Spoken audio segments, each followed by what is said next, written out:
அன்பார்ந்தவர்களே, வாழ்வின் வெற்றியும் மகிழ்ச்சியும் அர்த்தமும் கோலாகலமாக வாழ்வதில் அல்ல, மாறாக கொள்கையோடு வாழ்வதில்தான் அடங்கியிருக்கிறது.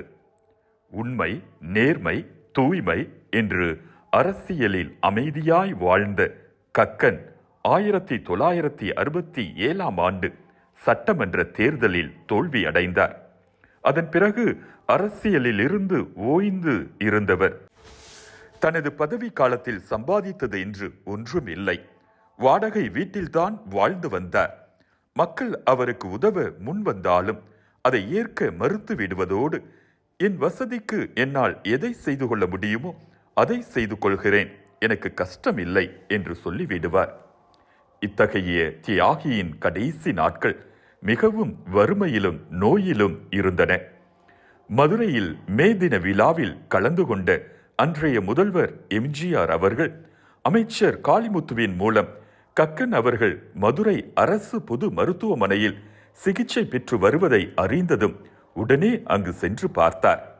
சாதாரணமான 24வது வார்டில் தரையில் கக்கன் படுத்திருக்கிறார்.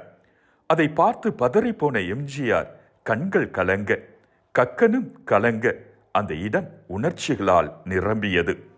உடனே இந்த மருத்துவமனையில் சிறப்பு அறையில் உங்களை மாற்ற சொல்கிறேன் என்று எம்ஜிஆர் சொல்ல, அதற்கு அதெல்லாம் வேண்டாம், நீங்கள் என்னை பார்க்க வந்ததே எனக்கு மிகுந்த மகிழ்ச்சி என்று சொல்லி மறுத்துவிட்டார் கக்கன்.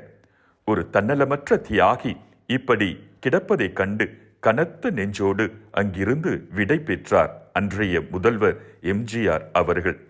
1981ஆம் ஆண்டு டிசம்பர் 23ஆம் நாள் நினைவு திரும்பாமலேயே தமிழ்நாட்டையும் தமிழ் மக்களையும் விட்டு மறைந்தார் தியாகி கக்கன்.